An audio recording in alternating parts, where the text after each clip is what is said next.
क्या भाजपा और जेडीयू के बीच सीट शेयरिंग को लेकर बातचीत नहीं बन पा रही है? क्या दोनों पार्टियों के बीच खटपट है? देखिए, प्रधानमंत्री नरेंद्र मोदी बिहार दौरे पर हैं और जो तस्वीरें सामने आ रही हैं, जो हाव भाव देखा जा रहा है, उससे तो यही लग रहा है कि भाजपा और जेडीयू के बीच सीट शेयरिंग को लेकर कुछ न कुछ खटपट जरूर है। प्रधानमंत्री नरेंद्र मोदी को लगातार नीतीश कुमार हाथ जोड़ते हुए नजर आ रहे हैं। वहीं जब प्रधानमंत्री नरेंद्र मोदी बिहार की राजधानी पटना पहुंचे तो नीतीश कुमार जो है वह बिहार के अन्य परियोजनाओं का मॉनिटरिंग करने चले जाते हैं। साथ ही साथ कई ऐसी बातें हैं जो इस ओर इशारा करती हैं कि क्या सीट शेयरिंग को लेकर अभी भी कुछ न कुछ खटपट है, कुछ न कुछ बात है, और क्या दोनों जो पार्टियां हैं वह एक दूसरे से क्या सहमत नहीं है। बातचीत करेंगे, हमारे साथ मेरे सहयोगी रत्नेश पांडे मौजूद हैं। रत्नेश, पीएम का बिहार दौरा और हाव भाव जो देखा जा रहा है, दोनों एक दूसरे के बीच जो बातचीत कर रहे हैं, जो तस्वीरें सामने आ रही है छनकर, क्या लग रहा है आपको? क्या सीट शेयरिंग को लेकर बात अभी तक नहीं बनी है एनडीए में? जी बिल्कुल, देखिए 2 दिवसीय दौरे पर नरेंद्र मोदी बिहार आए थे। कल राजधानी पटना में थे 29 तारीख को, और 30 तारीख को आज विक्रमगंज रोहतास पहुंचे हुए थे वहां पर। और वो जो शाहाबाद की सीट है, उस सीट पर भारतीय जनता पार्टी पिछली बार बहुत डाउन हो गई थी। ये बात नरेंद्र मोदी और बीजेपी को अच्छी नहीं लगी कि हम कैसे एक शाहाबाद की सीट डाउन हो सकते हैं। क्या पवन सिंह एक बहुत बड़े, इतने बड़े फैक्टर बन जाएंगे कि हमारा 22 सीट पवन सिंह ले डूबेंगे? तो इस वजह से बीजेपी ने एक प्लान तैयार किया कि शाहाबाद के क्षेत्र में एक्टिविटी बढ़ा दी जाए। और शाहाबाद के साथ साथ आप देखिएगा मिथिलांचल और सीमांचल के इलाके में, मिथिलांचल तो खैर भारतीय जनता पार्टी का बेल्ट है, सीमांचल के क्षेत्र में नरेंद्र मोदी के कार्यक्रम खूब लगेंगे इस विधानसभा क्षेत्र के दौरान। इस बार पूरा तैयारी भारतीय जनता पार्टी कर रहा है कि किसी भी तरीके से इस विधानसभा में 2025 में भाजपा को ज्यादा से ज्यादा सीट मिले, कि ताकि नीतीश कुमार की बैसाखी हमें न ढोनी पड़े। अब आपको शुभम जी ये अच्छे से पता है कि नीतीश कुमार की सेहत बिल्कुल अच्छी नहीं है। बिल्कुल, क्योंकि नीतीश कुमार की जब एक्टिविटी हम देखते हैं, इतने तो भाई छोटे बच्चे तो हम लोग है नहीं समझेंगे। यहाँ तक कि बिहार में छोटा बच्चा भी पॉलिटिकल जो है वो हर चीजों को देखता है। नीतीश कुमार कौन है, प्रधानमंत्री कौन है, हर छोटा छोटा बच्चा जो है वो ये बड़े नेताओं के नाम जानता है। कई राज्यों में ऐसा बिल्कुल भी नहीं है। बिल्कुल, बिहार के बच्चे बच्चे जानते हैं कि क्या चल रहा है बिहार में। तो नीतीश कुमार की जो एक्टिविटी है, जो एक्टिविटी वो कर रहे हैं, कभी आईएएस के सर पर गमला रख देते हैं, कभी आपको पता ही है कि अमित शाह आए थे तो कैसे बापू सभागार में एक महिला के कंधे को, हालांकि उसका मतलब कुछ और था, लेकिन एक महिला को स्पर्श करके आप इस तरीके से घुमा रहे हैं। आप मुख्यमंत्री हैं, लेकिन एक मर्यादा तो रखनी चाहिए ना भाई, महिला है वो। बिल्कुल। तो ये जो एक्टिविटी है, और नरेंद्र मोदी जिस तरीके से अपना पीआर मैनेजमेंट करते हैं शुभम भाई, आप हमेशा देखते होंगे कि नरेंद्र मोदी कैमरा जीवी हैं, चाहे आप कुछ भी कह लीजिए, उनको कैमरे पे रहना, कैमरा में इस तरीके से अपना प्रेजेंटेशन देना, एक्टिविटी करना। पटना में भी गाड़ियां आगे घूम रही थी, पटना में भी कल देखा आपने कि कैमरा की गाड़ी घूम रही थी।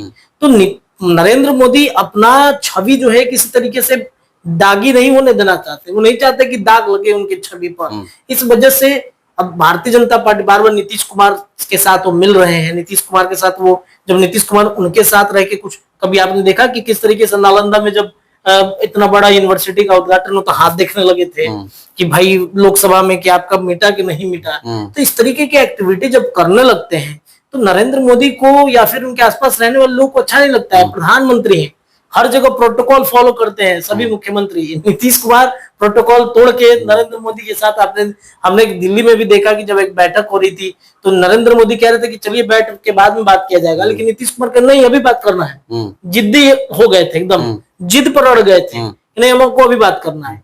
तो सीट बंटवारे को लेकर बिहार में जो चर्चा है, कल आपने बहुत अच्छे तरीके से देखा कि नरेंद्र मोदी बिहार आए थे। सबको उम्मीद था कि जो रोड शो लोकसभा में उन्होंने किया था उसी के तर्ज पर नीतीश कुमार भी साथ में होंगे, लेकिन नीतीश कुमार साथ में नहीं थे। अकेले नरेंद्र मोदी शीशा के अंदर बैठ के ऐसे हाथ बुलाते हुए सबको निकल गए। ओपन होता तो थोड़ा और ज्यादा उत्सुकता लोगों के मन में होता। अंदर बैठे रहे गाड़ी में और बैठे बैठे हाथ बुलाते हुए सबको ऐसे अभिनंदन करके आपको ये बता दे कि चले कि ये जो रोड शो था, ये रोड शो मुझे लगता है कि 1 घंटे का रोड शो था, लेकिन मात्र इसे 36 मिनट में निपटाकर नरेंद्र मोदी चले गए बीजेपी दफ्तर में। बहुत ज्यादा नहीं था, 36 से के 45 मिनट में ही उन्होंने निपटा दिया, खत्म कर दिया, वो रोड शो करके चले गए। तो अब नीतीश कुमार और इनके बीच में इसलिए ठन गया है कि भारतीय जनता पार्टी चाहती है कि मुझे ज्यादा से ज्यादा सीट पर लड़ना है ताकि हम ज्यादा से ज्यादा विधायक जिता पाए, और ज्यादा विधायक अगर जिताएंगे तो नीतीश के साथ, भारतीय जनता पार्टी के साथ चिराग पासवान, बीजेपी के साथ जीतन राम मांझी, बीजेपी के साथ अगर मान के चलिए कि उपेंद्र कुशवाहा रहते हैं, तो इनके साथ मिलाकर हम अपनी सरकार बिहार में बना सके। एक चर्चा ये चलती है कि चलिए नीतीश कुमार के साथ मांझी जी चले जाएंगे, नीतीश कुमार के साथ उपेंद्र कुशवाहा चले जाएंगे, नीतीश के साथ चिराग पासवान की जो बॉन्डिंग दिखती है वो भी चले जाएंगे। ऐसा आप मान के चलिए, ऐसा बिल्कुल भी नहीं होगा कि नीतीश कुमार के साथ ही वो चले जाएंगे। चिराग पासवान को केंद्रीय मंत्री मिला है, उपेंद्र कुशवाहा को मंत्रिमंडल में शामिल किया ही जाएगा, राज्यसभा भेजा गया। तो जीतन राम मांझी को देखिए कितनी बड़ी, मतलब उनको एक केंद्रीय मंत्री वो बन गए, कम बात है, केंद्रीय मंत्री उनको बनाया गया, एक सांसद रहते हुए भी उनको केंद्रीय मंत्री बनाया गया है। तो क्या कभी जीतन राम मांझी चाहेंगे कि बीजेपी का साथ छोड़ दें? कभी नहीं चाहेंगे। तो ये स्थिति इस वजह से दोनों के बीच में ठन गई है, दोनों जिद पर अड़े हैं, नीतीश अलग जिद पर अड़े हैं, नरेंद्र मोदी अलग जिद पर अड़े हैं। और आज जो भाषण हुआ नीतीश कुमार और के बीच में, आप देखिए बार बार वो क्या, मतलब अटल बिहारी वाजपेयी का नाम ले लिया उन्होंने याद दिलाया कि अटल बिहारी वाजपेयी ने मुझे सीएम बनाया है। एक लड़ाई सीएम बनने को लेकर के भी चल रही है, तो वो भूले नहीं है। नीतीश कुमार माहिर खिलाड़ी है इस चीज में। बिल्कुल, आप देखिए कि उसके पहले आप ही कह रहे थे कि मुस्कुराए हैं पहले नीतीश कुमार, फिर वो बोले हैं। तो नीतीश कुमार जो है वो नरेंद्र मोदी को याद दिलाते हैं कि अटल बिहारी वाजपेयी को वैसे मुख्यमंत्री बने, भाजपा ने हमें मुख्यमंत्री बनाया, तो आप भी कहिए कि हम 2025 के विधानसभा चुनाव नीतीश के ही नेतृत्व में लड़ेंगे और नीतीश ही सीएम होंगे। आज सीएम फेस पर कोई चर्चा हुई? बिल्कुल नहीं हुई। तो ये याद दिलाया नीतीश कुमार ने। इसके अलावा सम्राट चौधरी भाषण दे रहे थे और नीतीश कुमार नरेंद्र मोदी से रिक्वेस्ट कर रहे थे। वो रिक्वेस्टिंग पोज और फोटो वीडियो वायरल होने लगे हैं। वो बार बार कह रहे हैं कि शाहाबाद की सीट डैमेज हुई है, मुझे दीजिए इस सीट को, ज्यादा से ज्यादा सीट दीजिएगा तो हम ज्यादा से ज्यादा जाएंगे। तो नरेंद्र मोदी कह रहे हैं कि हम टेबल टॉक करेंगे, टेबल टॉक पे बातचीत होगी, जब कुछ सब कुछ बातचीत हो जाएगी तब फाइनल होगा। लेकिन नीतीश कुमार बार बार कह रहे हैं कि नहीं देखिए, इस पे हम जिता देंगे, आपने बहुत अच्छा काम किया है, ये एक अच्छा मौका है, हमें दीजिए। शाहाबाद की सीट पर जेडीयू भी लड़ना चाहती है, उपेंद्र कुशवाहा तो खुद है ही लड़ने के लिए, चिराग पासवान भी लड़ना चाहते हैं, बीजेपी खुद लड़ना चाहती है। तो ये मामला अभी पूरी तरीके से फंसा ही है एनडीए गठबंधन में सीट बंटवारे पर। कल दैनिक जागरण भास्कर में एक खबर छपी थी कि सीट बंटवारा हो गया है, 100 सीट पर बीजेपी, 100 सीट पर जेडीयू, 43 जो सीटें बच गई उसमें चिराग को कुछ मिल जाएगा, उसमें उपेंद्र कुशवाहा को मिल जाएगा, उसमें मांझी जी को मिल जाएगा। लेकिन ये एक संभावना है, नीतीश कुमार की दावेदारी बड़े भाई की तुलना में ज्यादा से ज्यादा सीटों पर करना चाहते हैं। 115 सीट की डिमांड है, 105 110 से कम नीतीश कुमार मानने वाले नहीं है। अगर वो ऐसा करते हैं तो मुझे ऐसा लगता है कि खेल बिगड़ सकता है। जेडीयू को अगर मन मुताबिक सीटें ना मिली तो खेल बिगड़ भी सकता है। लेकिन मुझे ऐसा लगता है ये भी एक दूसरा पहलू ये हो सकता है कि जेडीयू के भी कई मंत्री, सांसद, नेता, विधायक चाहते हैं कि किसी भी तरीके से नीतीश कुमार को उस कुर्सी से हटाया जाए, कोई दूसरा मुख्यमंत्री बने। नीतीश कुमार की तबीयत की वजह से हम लोग भी परेशान हैं, किरकिरी उड़ती है जेडीयू की, उनके मंत्रियों की। नेता कितना सफाई देंगे भाई, सब कोई जान गया नीतीश की तबीयत खराब है, बावजूद उसके आप सफाई दे रहे हैं। नीतीश काम करते हैं, नीतीश बेहद विकास पुरुष है, बहुत विकास उन्होंने किया। लेकिन अब वो मान रहे हैं कि अब नीतीश कुमार नहीं। आप इतना तय मानिए कि अगर बीजेपी बहुमत में आ गई अच्छे से तो नीतीश कुमार को सीएम बीजेपी बनाने नहीं जा रही है। सीट बंटवारे पर मामला इस वजह से भी फंस रहा है। चिराग पासवान को देखा गया मंच पर, चिराग पासवान थे आज और पूरा महिमा मंडन में लगे हुए थे। मोदी के आने से पहले जो है वो उन्होंने मंच संभाल रखा था। चिराग पासवान भी क्या वेट एंड वॉच में है और वो भी क्या इन तमाम चीजों पर नजर गड़ाए हुए हैं? और क्या वो भी देख रहे हैं कि जेडीयू अपने मन मुताबिक सीट अगर मांग लेती है तो फिर हमारा क्या होगा? बिल्कुल बिल्कुल। देखिए, चिराग पासवान बेशक उन्होंने बहुत सारी सीटों का डिमांड उन्होंने कर दिया। 36 सीटों का लिस्ट भी तो एक पहुंचा था हम लोगों के पास में कि ये सीट वो लड़ रहे हैं। चिराग पासवान सच में वेट एंड वॉच की स्थिति में है। चिराग पासवान को बिहार में मुख्यमंत्री बनना है, लेकिन ये राह आसान नहीं है चिराग के लिए। चिराग ने जो बयान दिए हैं, क्या वो नरेंद्र मोदी भूले हैं क्या बयान? क्या चिराग पासवान ने हर मैटर पर अपना इंटरफेरेंस किया है? क्या वो नरेंद्र मोदी भूले हैं क्या? एक और तस्वीर आपको देखना होगा शुभम भाई, एक और चर्चाएं आपको करनी होगी। कल जब एयरपोर्ट पर हम जब तस्वीर देख रहे थे, चिराग पासवान ने तस्वीर बड़े लेट से शेयर किया है। आप ये चीज को नोटिस किए कि चिराग ने सब जब पोस्ट कर दिए तब चिराग पासवान ने पोस्ट किया। उनको फोटो ही नहीं मिल रहा था कोई ऐसा कि नरेंद्र मोदी से एकदम आंख से आंख मिला हुआ फोटो हो। नरेंद्र मोदी के हनुमान है चिराग पासवान, और लोकसभा में खूब हनुमान ने तस्वीरें की, चिराग पासवान को गले लगाया नरेंद्र मोदी ने, पीठ थपथपा दिया।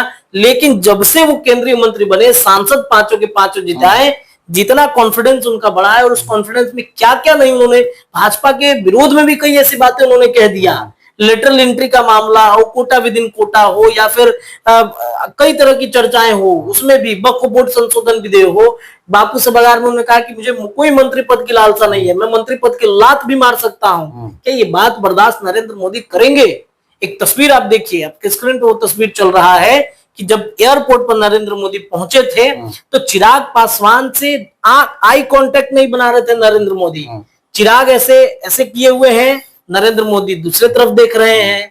इसका क्या मतलब है कि हनुमान ने अपनी विश्वसनीयता लगातार खो दिया। देखिए, इस पर एक अलग विश्लेषण, अलग चर्चा हम कर सकते हैं, अलग चर्चा का ये विषय है। लेकिन आपने सही कहा कि वो वेट एंड वॉच की स्थिति में है। चिराग पासवान इंतजार कर रहे हैं कि जेडीयू क्या स्टैंड रखती है। लेकिन आप ये भी तय मानिए शुभम भाई कि चिराग पासवान को जितना मिलेगा, जितना कवर दिया जाएगा खाने के लिए, उतना ही वो चिराग पासवान निकलेंगे। उससे ना तो ज्यादा चाहते हैं, कम भी मिलेगा तो चलेगा, लेकिन ज्यादा डिमांड करेंगे तो फिर उनकी स्थिति हो जाएगी, फिर वो अकेले हो जाएंगे, फिर वो अकेले हो जाएंगे तो भाजपा छोड़ेगी नहीं। विधायक जिता भी लीजिए तो विधायक तोड़ लेंगे वो। फिर तेजस्वी यादव के साथ वो जा नहीं सकते हैं। तेजस्वी यादव के साथ जाएंगे तो उधर मान के चलिए उप मुख्यमंत्री भी अगर बन जाए तो उप मुख्यमंत्री का तो ऑफर पहले ही चिराग को मिला था।